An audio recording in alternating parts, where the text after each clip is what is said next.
News Live at 6, SU's Muslim Student Association hosted a Prayers for Peace event last night. Reporter Luke Welch tells us more about the emotional event from the Quad. And an inspiring story to help people thousands of miles away. Plus, state Senate race is heating up in CNY. We'll break down all the details. News Live at 6 starts right now. This is Citrus TV News Live at 6, your campus news leader.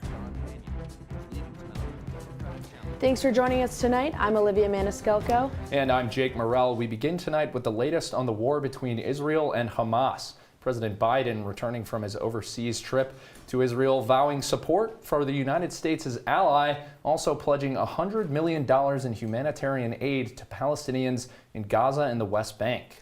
Israel is continuing its aerial offensive in Gaza, the IDF launching an airstrike that killed 10 people and wounded at least 35 in a residential building. Airstrikes across the Gaza Strip have now killed at least 3,500 people. And new details tonight on how the war in Israel is affecting campus. Students continue to gather in support of those affected by the chaos in the Middle East. Citrus TV reporter Luke Welch has more on what went down on the Quad last night. It was a quiet night at Hendricks Chapel where only few sounds of children playing could be heard. But as the crowd grew, SU's Muslim Student Association President Khadija Muhammad gave a speech that would hit home for those praying for peace. So be a Picasso and help paint the beginning of a world that ends all suffering. It's human, you know what I mean? Like, it's human lives that we're talking about. The MSA hosted a Prayers for Peace event on the Quad in hopes of bringing awareness and sending love to those affected by the Israel-Hamas war, especially those within the Arab and Muslim communities. Messages of solidarity would ring throughout campus. Certainly test you with fear and hunger and loss of property. As students rejoiced in prayer, they were encouraged to shine a light by member Aya Abdelaziz, as she said that this event made her feel more of a sense of connection. No matter how deep the darkness is spread by the hate around us, it only takes one person's love to light the way toward peace and justice. And yeah, when I got up there, gave the speech, my heart was definitely nervous, but I just felt I felt the energy was amazing. I really felt like we were all brothers and sisters. And the crowd chanted as one as Chaplain Amir Durich led them in prayer, and he says this event could not have made him feel more at ease. I feel better tonight going home and knowing that there's just so many people who feel like me and who are advocating for peace in the world. And leaders of the Muslim Student Association encouraged students to educate themselves while spreading peace, love, and positivity. Those interested in donating or other ways of supporting can visit the Instagram link below. Reporting from SU's Quad, I'm Luke Welch, Citrus TV News. Luke Welch, thank you. New tonight, one student on campus is using her talents for a good cause during the conflict overseas. Citrus TV reporter Leah Cohn joins us now with her story. Jake and Olivia, we now know where student-raised funds are being donated and how the campus community is continuing to support those harmed near the Gaza Strip. SU sophomore Mika Bean, who is currently going home to Israel to be with her family, has continued to raise money for Israel using her talent for knitting. Mika told us she made 80 knit keychains in under 48 hours after the first attacks near the Gaza Strip and hopes to help in any way she can. This was my form of giving back, I guess. Mika is still selling and making more keychains with Hillel. Last week, the organization Girlfriends of Fallen IDF Soldiers was chosen to receive the raised funds. GFIDF is a group of volunteers that serve as mentors and give support to grieving partners. Other students continue to honor lives that have been lost. Last night, the SU Muslim Students Association held a Prayers for Peace and Solidarity. The association is also supporting the Islamic Relief's Palestine Emergency Appeal Fund that has been working in Palestine for 2 years to help Palestinians harmed in the conflict. Citrus TV will continue to bring you coverage of the campus community's reaction to this ongoing conflict. Olivia, back to you. Leah, thank you. Remembrance Week continues tomorrow with the annual rose-laying ceremony in the afternoon. This year's Remembrance Scholars will continue the tradition of honoring the flight bombing victims by laying roses and stones at the Wall of Remembrance in front of the Hall of Languages at exactly 2:03 p.m. The event is followed by the Scholar Convocation in Hendricks Chapel. And legendary SU men's basketball coach Jim Boeheim is headed back to the court. In a way, CBS Sports is reporting Boeheim is finalizing an agreement to join ESPN and radio network Westwood One as an in-game analyst. He's set to take the screen and the mic in November when hoop season tips off. Wow, I'm excited to see Jim on my TV. What about you? I'm not sure if everybody in Syracuse is excited to see Jim, but hey, it's a great basketball mind, so we'd love to see him. Exactly. Let's head out to Max Williams with the weather. Yeah, guys, it's actually pretty warm outside right now, and it actually was sunnier earlier today, but some clouds have made their way in just pretty recently, which is actually making those temperatures feel a little colder than what they really are. But Syracuse sitting at 64 degrees right now, very unseasonable for this time. But take a look at this on your screen. That warm weather is not going to stick around because of this storm system that's going to make its way in. And as you see on the top of your screen, that area of low pressure is what's going to be causing all this rain. And that rain is going to extend through Friday afternoon into the night and then into the weekend. And then looking ahead tonight, temperatures are not going to drop too much, only to the mid 50s, and it's going to go from 58 to 50 to the low of 55 as we reach 11 tonight. But it should be a pretty clear night. Not expecting any showers, but it is going to be a little windy. We're expecting wind speeds up to 13 miles per hour. So if you do plan on going outside, make sure you wear some warm clothing because you are going to want it. Guys, I'll send it back over to you in studio. Max Williams, thank you. A rabid fox attacked at least 4 people Tuesday night on Burnett Avenue before being run over by a food delivery driver. The fox also dug through trash and chased people around the surrounding neighborhood. Authorities have confirmed that the fox had rabies and are currently looking for additional people who may have been infected with the disease.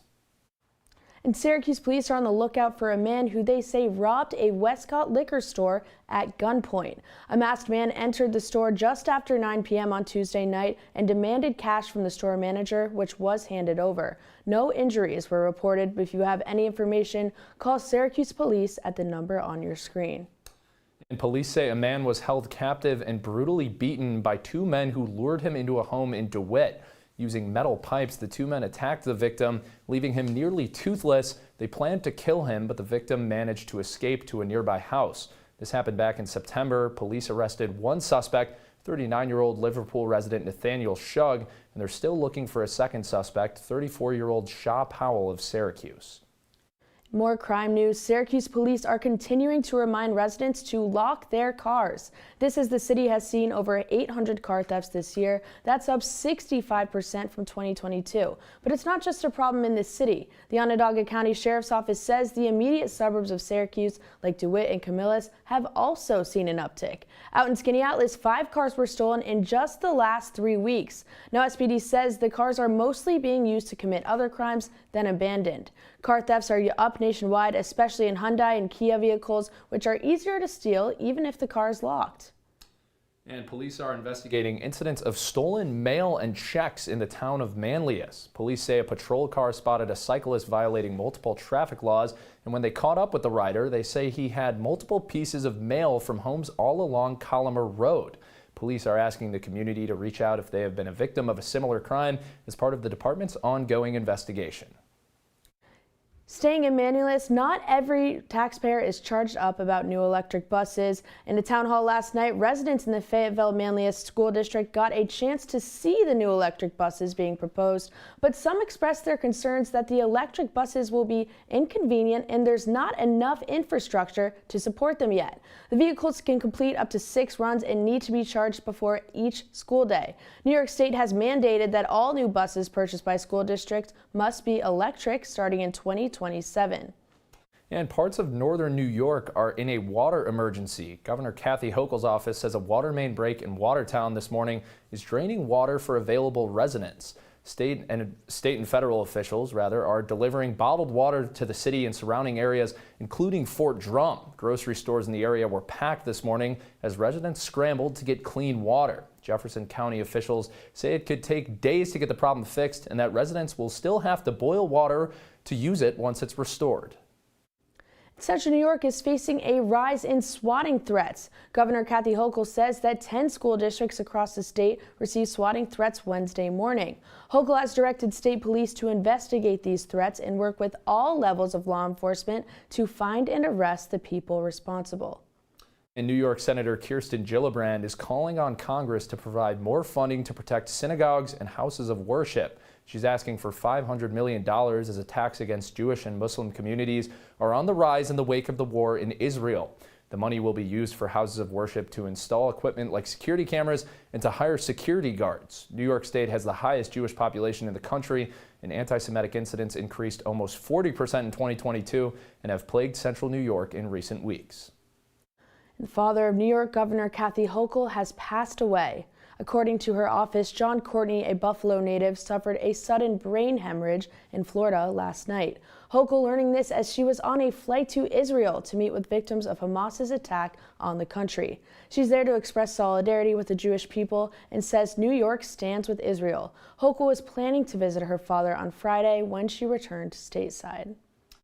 And Onondaga County was home to one of the most contentious state Senate races in all of New York last year. CitrusTV reporter Peter Elliott explains why that could happen again in 2024, but with a different slate of candidates.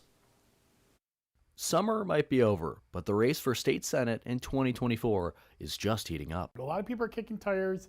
They're feeling their support. Candidates on both sides of the aisle are emerging to compete for the 50th district seat, soon to be vacated by current Senator John Mannion, who's leaving to mount a Democratic challenge against Republican Brandon Williams for Congress. That leaves an open seat, one that, so far, 2 Democrats are vying for. That's what primaries are there for. Former Oswego County legislator Tom Drum, as well as Al Sturpey, who has great name recognition, right? I think he'll do really well. That's because he's represented Cicero, Clay, and Manlius in the state assembly for 14 of the last 16 years. But name recognition is also a strength on the other side of the aisle. So does Jim Rowley, the Republican from Clay. Rowley, the chairman of the Onondaga County Legislature, is looking to flip a seat that had long been red until recently. Back in 2022, history was made right here. The largest ballot-by-ballot hand count Onondaga County has ever seen in the race for the 50th New York State Senate seat between Republican Rebecca Sheeroff and Democrat John Mannion. Mannion won by just 10 votes. The makeup of the electorate here in central New York means that another razor-thin election could be in store for 2024. We are like a purple area, so we have a nice diversity in our electorate, and that's why we see Democrats and Republicans being elected countywide here. But while the candidates are making a splash with their entrances, there's one factor that could really shake up the race. The redistricting. The current district covers the western half of Onondaga County, but the possibility of a new electorate isn't changing Dustin Zarni's outlook. I always anticipate and prepare for close elections nowadays, where just 10 votes can make a titanic difference. For CitrusTV News, I'm Peter Elliott. Thank you, Peter. Still ahead, President Biden set to speak tonight on the wars happening around the world just one day after his trip to the Middle East. And the battle for the gavel continues on Capitol Hill, what the leading Republican candidate is now doing. After the break, stay with us.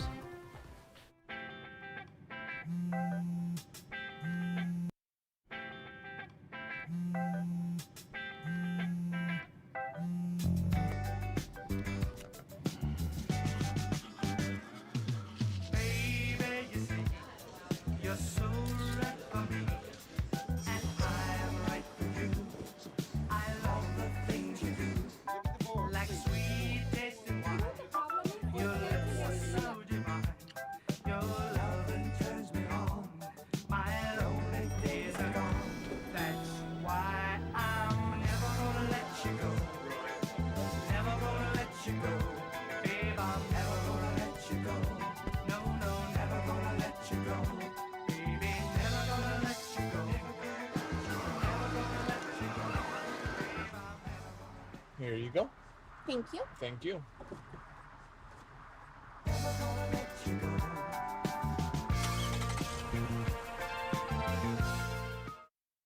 Welcome to my house.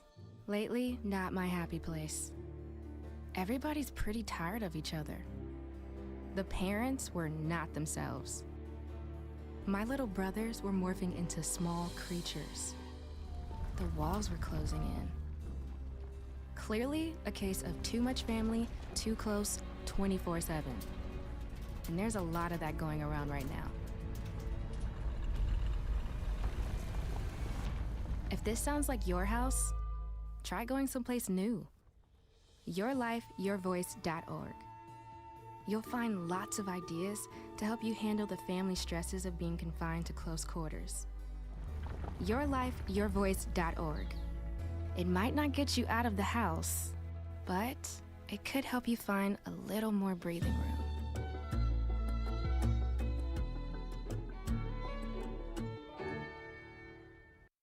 You're watching Citrus TV News live at 6 with Bradley Hoppenstein, Olivia Maniscalco, and Max Williams. Now, your campus news leader continues. Welcome back to News Live at 6. President Biden will address the nation tonight at 8. The White House says the president will discuss the nation's response to Hamas's attack against Israel as well as the war in Ukraine. This comes as Biden is attempting to drum up support for financial aid to Israel and Ukraine. The funding request includes more than $13 billion in security assistance for Ukraine and more than $7 billion in humanitarian aid. Ohio Representative Jim Jordan says he still plans to run for House Speaker even after losing his first 2 bids, and that he'll be talking with Republicans who voted against him to begin moving forward. Another floor vote will take place today to elect a speaker, despite Arizona Representative Debbie Lesko suggesting that Jordan, quote, step aside if he can't secure the votes needed to win the gavel. And the latest on former President Trump's legal troubles. His attorney, Sidney Powell, is pleading guilty in the Georgia election subversion case. This comes just 1 day before the trial was set to start.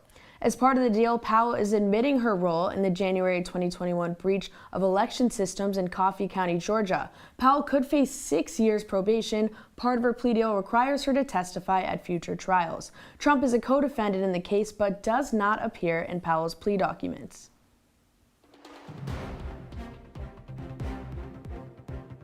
Coming up on Citrus TV News, I'll have a look at your full weekend forecast. Jason, let's go see your room.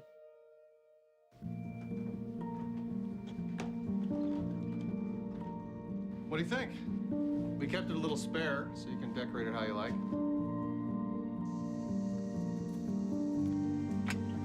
Dinner! Go? Excellent. Soccer is fun. Yeah, I saw you guys out there. We're the family. Yeah! Oh, I thought you were on my team.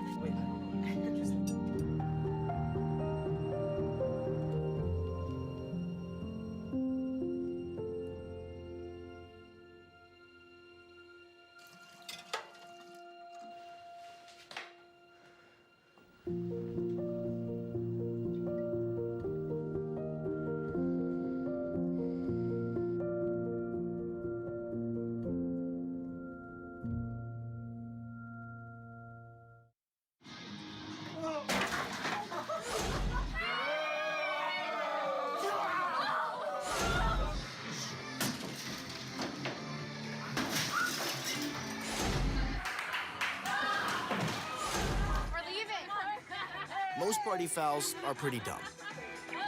But if you decide to drink and drive underage, you could lose your license and your freedom. Underage drinking and driving. The ultimate party foul. From the Citrus TV Weather Center, this is SU's most accurate weather forecast. Welcome back to Citrus TV News. Looking at our temperatures across the region, we're fairly warm with temperatures in the upper to low 60s. Syracuse sitting at 64 degrees right now, and the lowest in Cortland at 55. And so Syracuse students, it's been a hectic couple of weeks. It's midterm season, so in honor of that, here is the grade point forecast for the weekend. So Saturday, we could expect 80 to 90% chance of rain. And we are going to expect some cooler temps with temperatures in the 50s. It's going to be pretty windy with wind speeds between 15 to 17 miles per hour. And all that rain coming in at such a quick amount of time, we could see a chance for some flash flooding. So that's right, Saturday is getting an F. You're not going to want to go outside. It's going to be raining all day. I'm expecting a washout. But Sunday is looking a little bit better. We have a 50% chance of rain, but it is going to be colder with temperatures in the 40s. And it is going to be a little bit windier too, with wind speeds between 17 to 20 miles per hour and wind gusts up to 30 miles per hour, which is going to make those temperatures feel a lot colder than what they really are. So Sunday, I'm going to give it a C. It's not as bad as Saturday, but definitely not ideal. So here's that storm system I am talking about here. And so this storm system is going to carry on throughout the weekend and then in part of Sunday afternoon as well. But if you look there, the rain is hitting the hardest in Rhode Island, which is my hometown, and for many here as well. But we're not going to get that much rain, and it's not going to hit as heavy here, thankfully, in Syracuse. Now here's a look at your full 5-day forecast. The theme for this weekend is rain.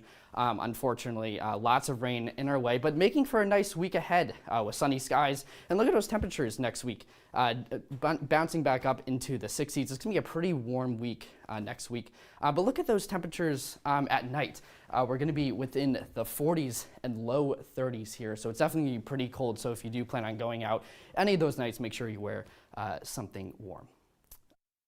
The sports. Right back here first, Max. Thank you. Let's hope my grade point forecast looks a little bit better than that after I take my midterms next week. But former SU offensive lineman Justin Pugh is responding to his viral Sunday Night Football introduction. If you missed it, here's the clip. Justin Pugh, straight off the couch. Pugh explaining today he is coming off of an ACL injury. Last week, he wasn't on the Giants game day roster. He was on the couch watching Sunday Night Football just like the rest of us. He says the line was a reminder of how hard he worked to get back on the field and to never take the game too seriously. For more on sports, let's head over to Andrew Selover. Hey, thank you, Olivia. Coming up in sports, well, we'll talk about the other football. That's Syracuse men's soccer, who picked up a statement win last night. We'll tell you why. Plus, we'll get you a check-in on the MLB playoffs and some hockey as well. Stick with us. Here's to the straggly ones, the lopsided ones, the first ones, the I miss my beard ones. But hey, I look good with this ones. But no way he's grown that in a week ones. The black, brown, red, and gray ones. The, that one. The itchy ones. The never forgotten ones. The ones grown by Dad. The ones grown for Dad. The started late ones. The absolutely filthy ones. The drawn on ones, the finger ones, the pin ones. The I nearly didn't do it this year ones. And the yeah, why not ones. They all raise awareness, raise funds, start conversations, and save lives. Because whatever you grow will save a bro. Learn more at Movember.com.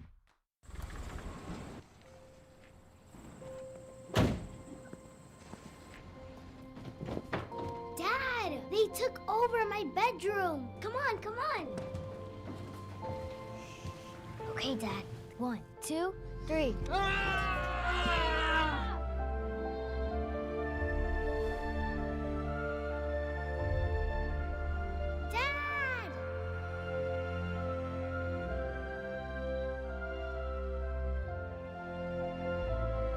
You saved me.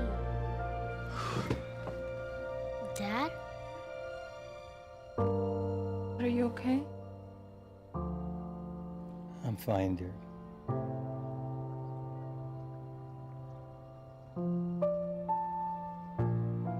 Your hero needs you now, and AARP is here to help. Find the care guides you need at aarp.org/caregiving. And now, your Citrus TV Sports Report. After a national championship season a year ago, Syracuse men's soccer might have found its stride this year at just the right time. Welcome into sports. I'm Andrew Selover. Ian McIntyre's squad hosted Yale last night for its last non-conference game of the regular season. Let's waste no time and show you the highlights from the win last night for Syracuse as they got underway against the Bulldogs at the SU Soccer Stadium. Syracuse facing Yale for the first time in a couple of years, and the first goal for Syracuse came courtesy of Nate Edwards on the assist. Centering pass for Felipe D'Agostini. D'Agostini actually had both goals last night for Syracuse. This is the first one roofing it into the top of the net, and then he scored his second just 2 minutes later, and Syracuse would go on to beat Yale 2-0. No Yale shots on goal all evening. The Syracuse defense on full display last night in a win over Yale. That's the first multi-win game for the Orange of the season since the second game of the year. And on the women's side, Syracuse would take any win it could get. Last time out, Syracuse fell 6-0 to Pittsburgh, the worst loss in over a year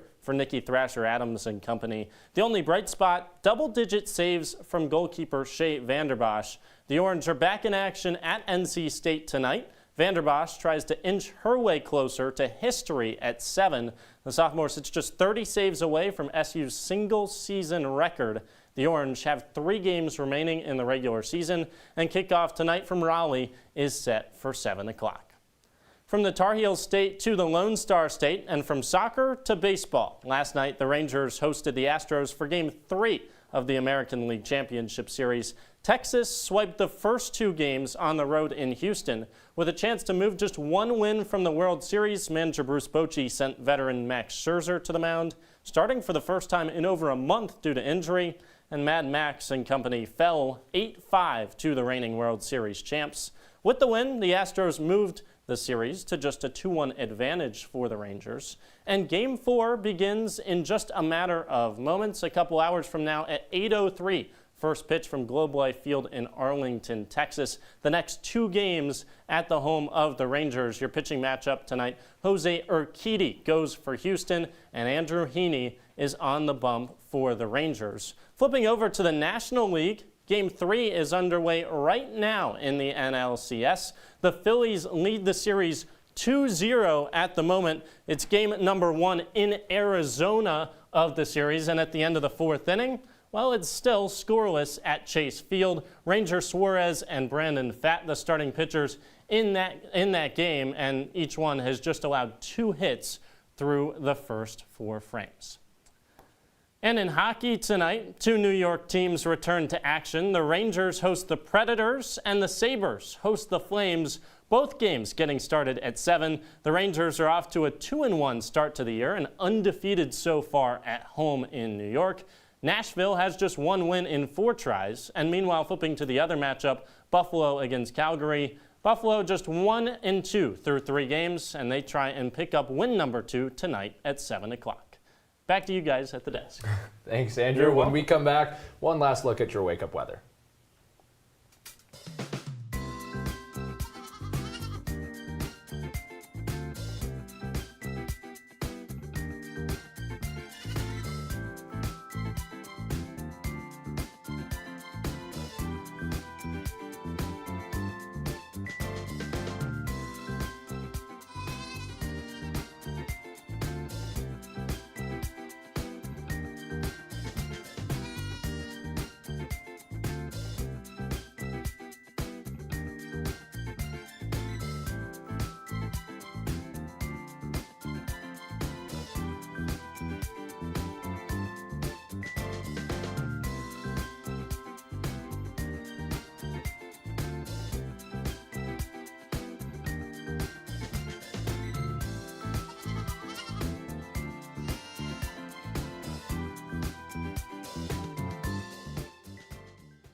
TV News, taking a look at our quad cam there. Definitely very cloudy out right now, but look at the dome. It's all lit up tonight. It's looking pretty nice out there, but some rain on the way, so just be ready for that. Guys, I'll send it back over to you.